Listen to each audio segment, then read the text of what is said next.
وَلَقَدْ يَسَّرْنَا الْقُرْآنَ لِلذِّكْرِ فَهَلْ مِن مُّدَّكِرٍ۔ الحمد للہ رب العالمین والصلاة والسلام علی سید الانبیاء والمرسلین، اما بعد فاعوذ باللہ من الشیطان الرجیم، بسم اللہ الرحمن الرحیم۔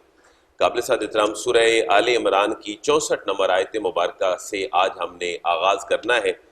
اگر اس کا سابقہ ربط میں لائیں تو سورہ آل عمران اپنے مزاج کے اعتبار سے مدنی 200 آیات مبارکہ کے اوپر مشتمل ہے، اور اہل کتاب میں سے یہودیت عیسائیت دونوں کے ساتھ مکالماتی کیفیت ہے۔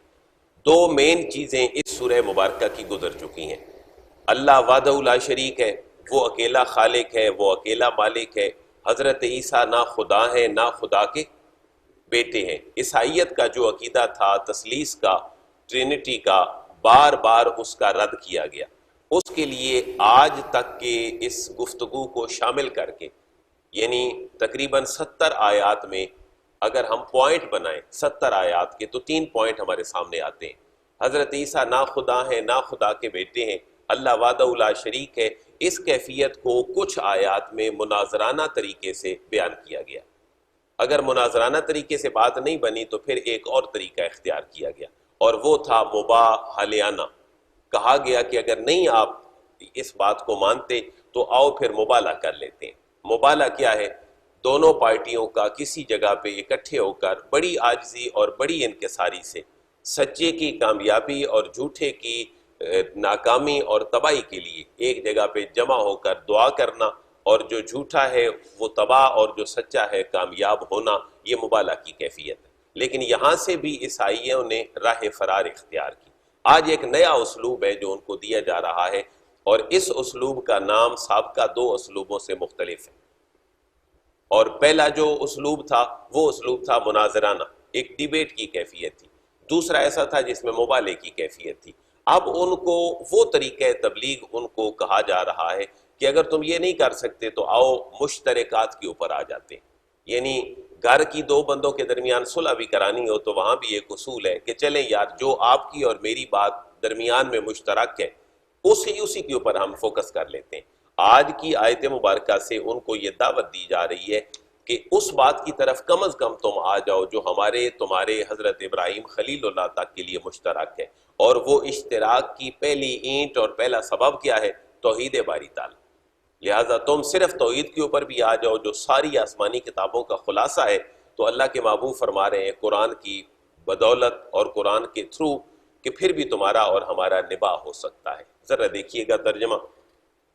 قل یا اہل الکتاب تعالوا الی کلمۃ سواء بیننا وبینکم الا نعبد الا اللہ ولا نشرک بہ شیئا ولا یتخذ بعضنا بعضا اربابا من دون اللہ فإن تولوا فقولوا اشہدوا بأننا مسلمون۔ قل محبوب فرما دیجئے، یا اہل الکتاب، اے اہل کتاب، تعالوا آ جاؤ۔ ہم نے یہ جملہ اوپر پڑھا تھا جب مباہلے کی دعوت دی گئی تھی، وہاں بھی قرآن نے ان کے لیے یہ جملہ اختیار کیا تھا کہ اگر تم اس بات کو نہیں مانتے تو پھر آ جاؤ ہماری طرف، ہم مبالغہ کر کے دیکھ لیتے ہیں۔ وہاں بھی جو عربی کا لفظ تھا وہ تھا فقل تعالو۔ محبوب ان کو فرماؤ تعالو، آ جاؤ ہمارے ساتھ مبالغہ کر کے دیکھ لو۔ یہاں بھی یہی بات ان کو کہی جا رہی، تعالو آ جاؤ، الی کلمۃ، الی کی طرف، کلمۃ ایسے پوائنٹ کے اوپر، ایسے نقطے کے اوپر، ایسے کلمے کے اوپر، سوائم بیننا و بینکم، سوائن جو برابر ہے، بیننا ہمارے درمیان، و بینکم اور آپ کے درمیان، سب کے۔ اگر ہوتا میرے اور آپ کے درمیان ایک کی بات ہوتی، کیونکہ یہاں ہے بیننا ہم سب کے درمیان، و بینکم اور تم سب کے درمیان۔ گرامیٹیکلی اگر ہماری پریکٹس ہے تو اگر میرے اور آپ ایک کے درمیان ہو تو پھر جملہ کیا ہوتا؟ جی، بینی و بینکا۔ وہ مشترک اور اشتراک کس بات میں ہے؟ اللہ نعبد الا اللہ، الان کے، لا نہیں، نعبد ہم عبادت کریں، ہم عبادت نہ کریں، الا اللہ سوائے اللہ کی۔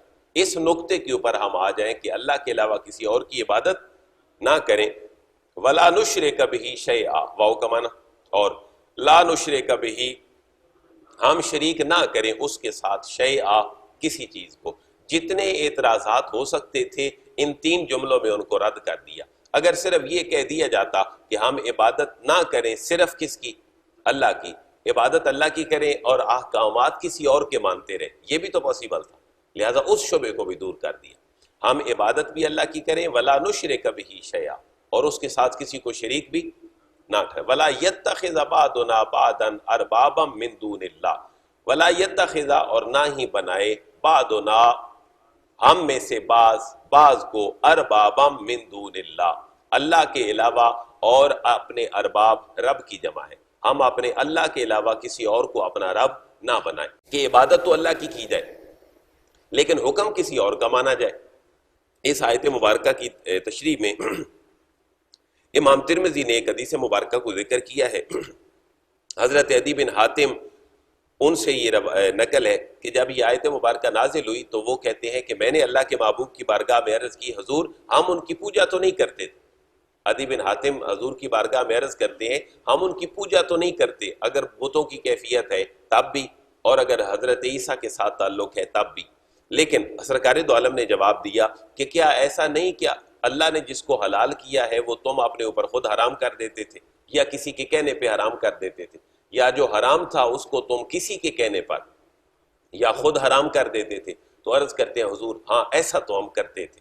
تو آپ نے فرمایا یہی تو معنی ہے لا یتخذ بعضنا بعضا اربابا من دون اللہ، نہ ہی کوئی رب بنائے ہم میں سے کسی دوسرے کو من دون اللہ، سوائے اللہ کے۔ یعنی یہ ٹیکنیکل بات دیکھنے والی ہے کہ سر کس کی بارگاہ میں جھکنا ہے؟ اللہ کی بارگاہ میں، اور حکم بھی کس کا چلنا چاہیے؟ اللہ کا۔ آج معاشرے میں امت کا المیہ کیا ہے؟ پوری امت مسلمہ کا عبادت کس کی ہے؟ اللہ کی۔ حکم کس کا چلتا ہے؟ سیلف آرگنائز، اپنا بنایا ہوا۔ دیکھیں پاکستان کا بنایا ہوا آئین اور قانون کیا وہ الہامی ہے یا انسانوں کا بنایا ہے؟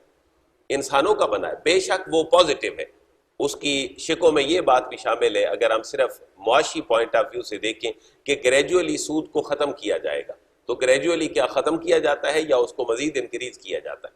اسی طرح بہت ساری چیزیں دیکھ سکتے ہیں۔ آیت کا مفہوم یہ ہے سر بھی اللہ کے سامنے جھکے اور حکم بھی کس کا مانا جائے؟ اللہ کا مانا جائے۔ فَإِن تَوَلَّوْا فَقُولُوا اشْهَدُوا بِأَنَّا مُسْلِمُونَ، بڑا پیارا اسلوب ہے قرآن کا کہ فَإِن تَوَلَّوْا، اگر تو آ جائیں تو ویل اینڈ گڈ، اگر نہ آئیں فَإِن تَوَلَّوْا، اگر وہ پیٹھ پھیر کر واپس مڑیں آپ کی طرف نہ آئیں تو پھر محبوب آپ کیا کریں؟ یہ میرے اور آپ کے لیے بھی ہے۔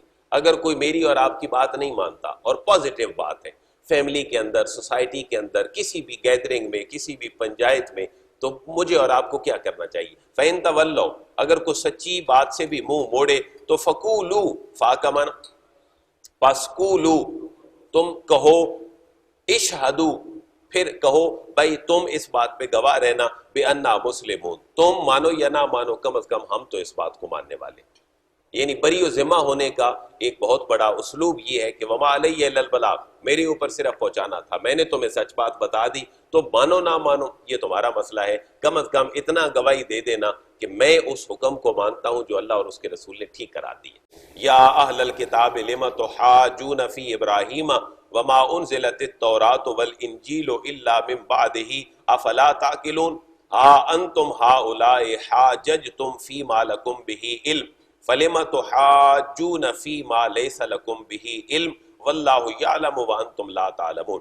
یہ 3 آیات مبارکہ کا ایک دوسرے کے ساتھ بڑا تعلق ہے۔ پہلے اس کا مختصر مفہوم آپ سماعت فرما لیں۔ یہودیوں کا موقف یہ تھا کہ حضرت ابراہیم علیہ السلام یہودی ہیں، عیسائیوں کا موقف تھا کہ حضرت ابراہیم علیہ السلام عیسائی ہیں۔ حالانکہ اگر زمانی ترتیب سے دیکھیں تو حضرت ابراہیم خلیل اللہ کے بعد اللہ کے محبوب کے آنے تک تقریباً 2200 سال کی مسافت موجود ہے۔ حضرت ابراہیم خلیل اللہ کے زمانے سے لے کر حضور کی پیدائش تک تقریباً 2200 سال کی مسافت، راؤنڈ اباؤٹ ایک تاریخی فگرز ہے۔ اب ان کو بتلایا یہ جا رہا ہے کہ تم کہتے ہو یہودی کہ حضرت ابراہیم کون تھے؟ یہودی تھے، اور عیسائی کہتے ہیں کہ حضرت ابراہیم کون تھے؟ ان سے یہ پوچھا جا رہا ہے کہ تم حضرت ابراہیم کے پاس تھے؟ یہودی تو بنے ہو تم بعد میں، عیسائی بنے ہو تم حضرت عیسیٰ کی تعلیمات کو اپنانے کے بعد، وہ بھی تم نے ٹھیک نہیں اپنائی، اور تم بات کرتے ہو کہ حضرت ابراہیم یہودی یا عیسائی تھے. حضرت ابراہیم تو آپ تم سے کتنا عرصہ پہلے گزر چکے تھے. ان کے زوم کو دور کیا جا رہا ہے. یا اہل الکتاب، اے اہل کتاب، لما تحاجون، لما کیوں، تحاجون تم لڑتے ہو، ڈیبیٹ کرتے ہو، حجتیں باندھتے ہو، فی ابراہیم کس معاملے میں، ابراہیم علیہ السلام کے معاملے میں. وما انزلت التوراۃ والانجیل الا من بعدہ، واو کا معنی، اور ما نہیں، انزلت نازل کی گئی، التورات تورات، والانجیل اور انجیل، الا من بعدہ مگر حضرت ابراہیم علیہ السلام کے بعد. یعنی تم کہتے ہو حضرت ابراہیم یہودی تھے اور عیسائی کہتے ہو حضرت ابراہیم عیسائی تھے، لیکن تورات اور انجیل کیا حضرت ابراہیم سے پہلے نازل ہوئی یا بعد میں؟ بعد میں نازل ہوئی. تو تمہیں کہاں سے پتہ چلا کہ وہ یہودی تھے یا وہ عیسائی تھے؟ افلا تعقلون، کیا تم عقل نہیں رکھتے ہو؟ یعنی بات ایسی ہے جو عقل کے معیار سے بھی بہت دور ہے. باقی ڈیوائن حکم کا ہونا اور ماننا تو ایک جگہ پہ، عقلی معیار پہ بھی تمہاری بات پوری نہیں اترتی. کہاں ہزاروں سال پہلے ابراہیم خلیل اللہ گزر چکے اور تم کہتے ہو کہ وہ یہودی تھے یا وہ عیسائی تھے. انتم ہؤلاء حاججتم فیما لکم بہ علم. یہاں سے ایک بات اور سمجھ لیں، انہیں یہ بتلایا جا رہا ہے کہ ایک ہے قرآن اور ایک ہے تورات اور انجیل، اور تیسری بڑی کتاب ہے وہ جس کا تعلق حضرت ابراہیم خلیل اللہ کے ساتھ ہے. اب تمہارے پاس اب قرآن بھی موجود ہے، کیونکہ سورت کون سی ہے؟ مدنی، قرآن نازل ہو رہا ہے. انہیں کہا جا رہا ہے کہ قرآن تمہارے پاس ہے، تورات اور انجیل بھی تمہارے پاس ہے. ان کو کمپیریٹیولی دیکھو، اور اگر تم کہو کہ قرآنی حکم اور جو انجیل اور تورات کا حکم ہے یہ مختلف ہے، اس کی تو بات سمجھ آتی ہے کیونکہ دونوں چیزیں تمہارے پاس ہیں. اور تم اگر یہ کہو کہ حضرت ابراہیم خلیل اللہ کے احکامات مختلف تھے، تو اللہ فرما رہا ہے تم یہ بتاؤ کہ تم نے وہ کہاں سے دیکھے. یعنی تورات انجیل اور قرآن تو تمہارے پاس ہے، تم کمپیریٹیولی سامنے رکھ کر ان کا موازنہ کر سکتی ہو. لیکن یہ بات کہ تم کہو حضرت ابراہیم بھی ہماری تعلیمات کے پیروکار تھے، حضرت ابراہیم عیسائیت کے پیروکار تھے، تو یہ بات ایسی ہے جس کا تمہیں علم نہیں. ان دونوں باتوں کا بیان ہے. ہا انتم ہؤلاء، یہ تاکید کے لیے، انتم تم سارے کے سارے، ہا انتم تم ہی ہو، ہؤلاء وہ سارے لوگ، ہا انتم ہؤلاء تم سارے وہ لوگ ہو، حاججتم جنہوں نے حجتیں باندھی، جنہوں نے دلائل قائم کیے، فیما لکم بہ علم کس معاملے میں؟ جس معاملے میں تمہارے پاس علم تھا.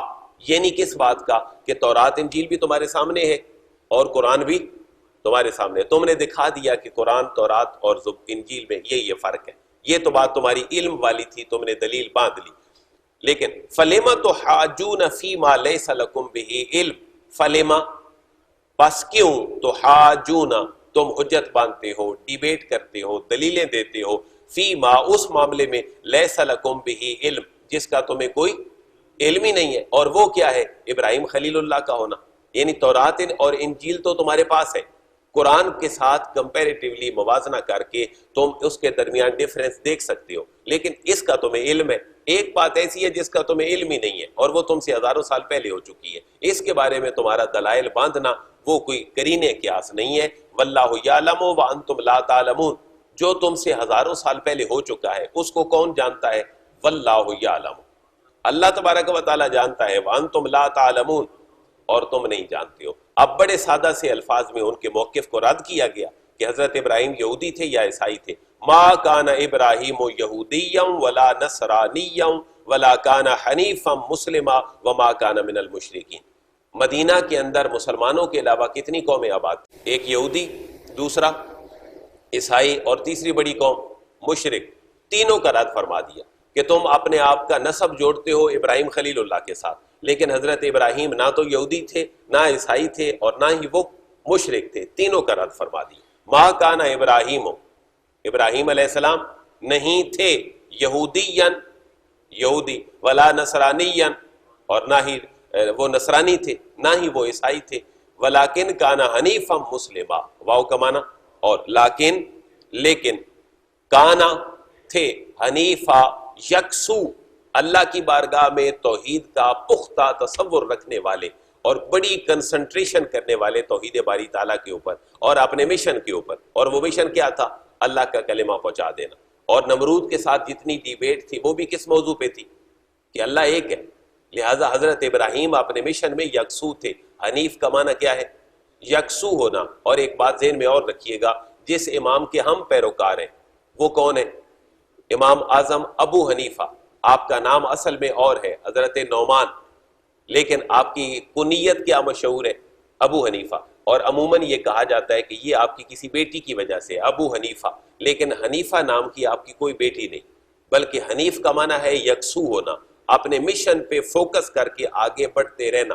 حضرت امام اعظم ابو حنیفہ کو ابو حنیفہ اس لیے کہا گیا کہ آپ اپنے مشن میں فلی فوکس تھے، فلی کنسنٹریشن کے ساتھ اور انتہائی انہماک کے ساتھ اللہ اور اس کے رسول کی تشریح اور مسائل کے استنباط میں آپ مصروف تھے. اس وجہ سے آپ کو کیا کہا گیا؟ ابو حنیفہ. لہذا یہاں بھی یہ ہے، حضرت ابراہیم نہ تو یہودی تھے نہ نصرانی تھے، ولیکن کان حنیفہ، وہ یکسو تھے اپنے مشن میں. اور مشن کیا تھا؟ توحید باری تعالیٰ کا اس بات کہ ساری دنیا اللہ کے راستے کی طرف آ جائے، یہ ان کا مشن تھا.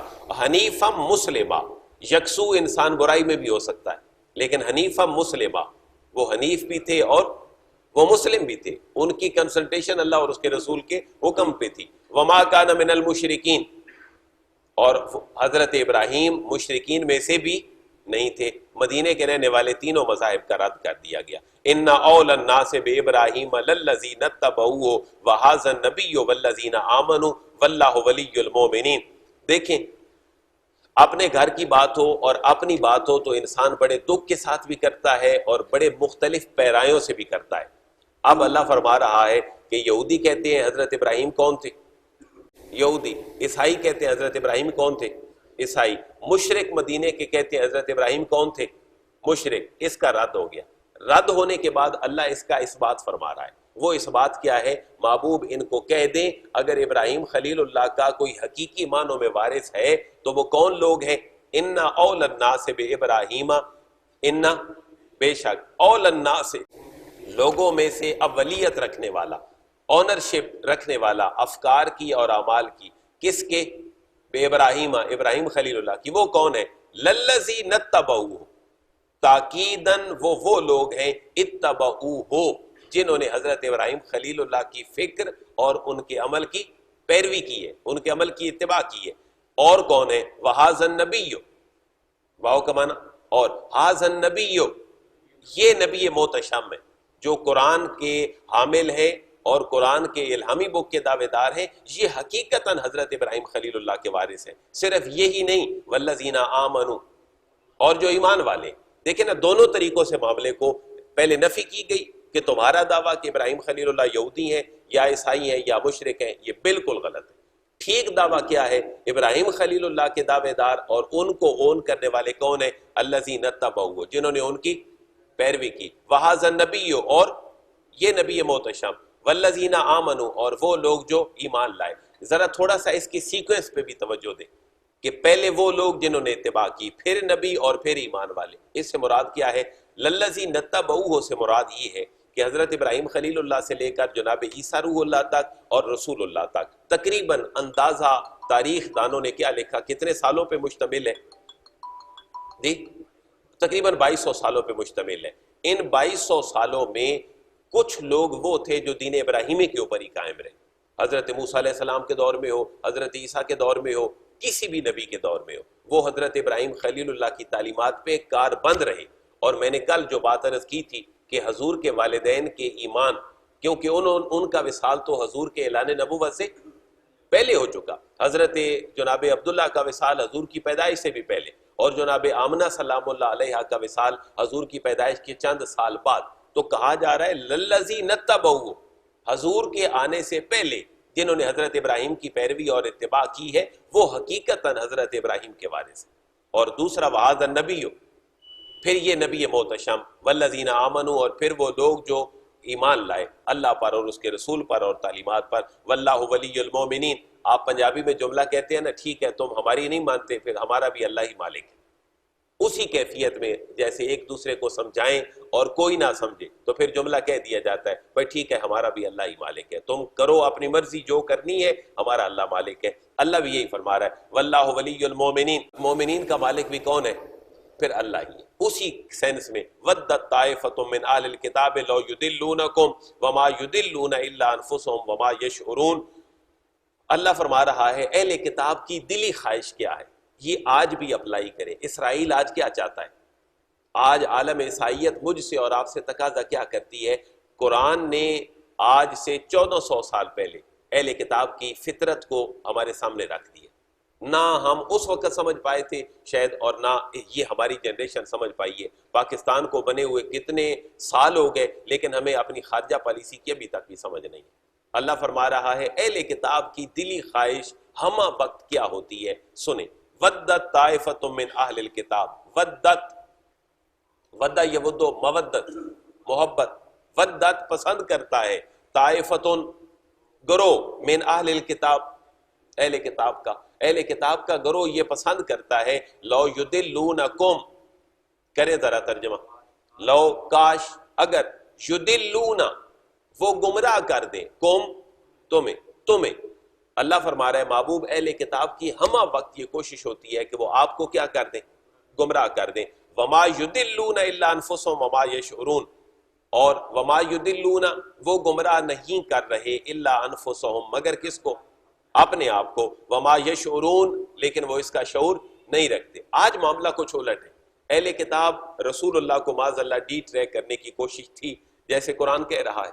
مثلا ایک ڈیلیگیشن حضور کی بارگاہ میں آیا حضرت ابو طالب کے پاس، اور کیا کہتا ہے کہ تم اپنے بھتیجے کو سمجھا لو وہ اپنے مشن سے باز آ جائے. اگر وہ چاہتا ہے کہ مال تو ہم دینے کے لیے تیار ہیں، حسین عورت سے شادی تب بھی کرنے کے لیے تیار. کیا حضور کے ثابت قدمی میں کوئی جنبش آئی تھی؟ لیکن آج بتایا یہ جا رہا ہے کہ اہل کتاب کی اور کفار اور مشرکین کی آج بھی یہ خواہش ہے کہ وہ آپ کو کیا کر دیں، گمراہ. اللہ فرما رہے وما یضلون، اس وقت تو وہ گمراہ نہیں کر رہے تھے مگر اپنے آپ کو، اور انہیں شعور نہیں تھا. لیکن آج ہم اپنے آپ کو شاید ان کے پیچھے گمراہ کر رہے ہیں اور ہمیں خود بھی شعور نہیں. یعنی تھوڑا سا بیانیہ بدل چکا ہے. وہ بیانیہ تھا کہ اہل کتاب گمراہ کرنے کی کوشش کس کو کرتے ہیں؟ نبی محتشم کو اور صحابہ اکرام کو. تو کیا وہ گمراہ ہو جاتے تھے؟ پھر قرآن نے یہ کہا کہ جو گمراہ کرنے والے ہیں وہ تو اپنے آپ کو گمراہ کر رہے تھے لیکن اس بات کا شعور نہیں رکھتے تھے. ذرا اپلائی کریں نا میں اور آپ کہ آج کے معاشرے میں ہمیں وہ بدرا کر رہا ہے، میڈیا کی شکل میں، معاشی نظام میں سود کی شکل میں، اور ہمارے سب سے بڑا زہر کا ٹیکا ہمارے معاشرتی نظام کے اندر بے حیائی کا در آنا. اور اس کے بعد گمراہ تو وہ ہمیں کر رہے ہیں. کیا ہم ہو رہے ہیں یا نہیں؟ ہم ہو رہے ہیں، لیکن اس کے اوپر ہمارے پاس دلائل بھی ہیں کہ ہم تو نہیں ہو رہے. یہ تو کال آف دا ٹائم ہے، یہ تو ہمارے رشتہ دار کیا کہیں گے، ہمارے خاندان والے کیا کہیں گے، یہ تو ہمیں کرنا ہے، یہ تو ہماری مجبوری ہے. تو وہ گمراہ بھی کر رہے ہیں اور ہمیں اس بات کا شعور بھی نہیں ہے، کیونکہ ہمارے پاس بہت زیادہ دلائل ہے کہ ہم معاشرے کے پڑھے لکھے لوگ ہیں. یا اہل الکتاب لم تکفرون بآیات اللہ وانتم تشہدون. ایک اور ریئلائزیشن، یا اہل الکتاب، اے اہل کتاب، لم تکفرون کیوں انکار کرتے ہو، کیوں کفر کرتے ہو، بآیات اللہ اللہ کی آیات کا، اللہ کے احکامات کا، وانتم تشہدون اور تم جانتے بھی ہو کہ یہ ٹھیک بات ہے اور تم گواہی بھی دیتے ہو اس بات کی کہ یہ ٹھیک ہے لیکن مانتے نہیں ہو. یہ تمہارا کیسا معاملہ ہے؟ یا اہل الکتاب لم تلبسون الحق بالباطل وتکتموا الحق وانتم تعلمون.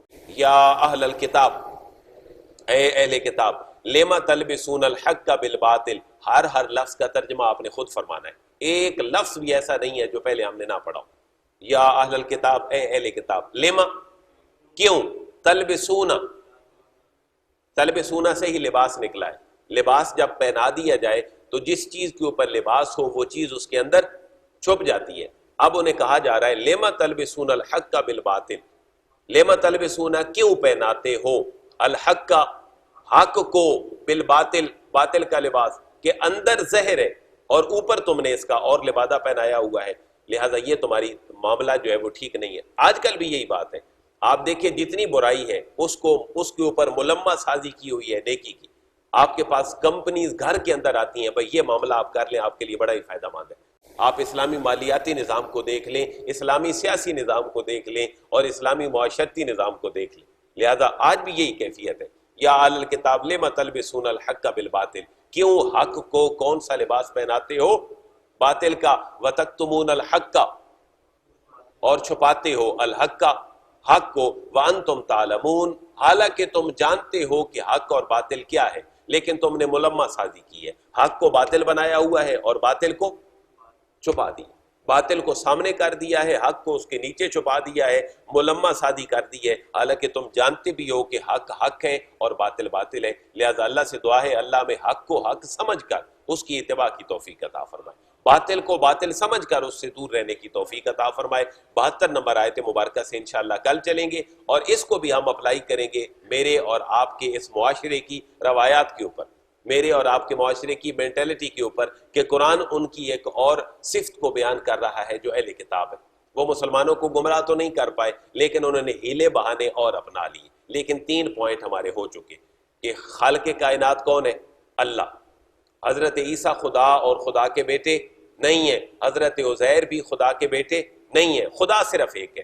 اور اس کو سمجھانے کے انداز کتنے ہیں؟ نمبر 1 مناظرانہ جو پہلے اختیار کیا گیا، دوسرا مباہلانہ کیفیت ہے کہ مبالغہ کر کے دیکھ لو، اگر وہاں بھی نہیں مانے تو پھر آ جاؤ ڈیبیٹ کا ایک اور انداز اپنا لیتے ہیں، جو ہمارے اور آپ کے درمیان مشترک ہے اس پہ آ جاتے ہیں، آگے ہمارے لیے آسانی پیدا ہو جائے گی انشاءاللہ العزیز۔ کل 72 نمبر آیت مبارکہ۔ اللہ قرآن کو سمجھنے کی اور اس کے اوپر عمل کی توفیق نصیب فرمائے۔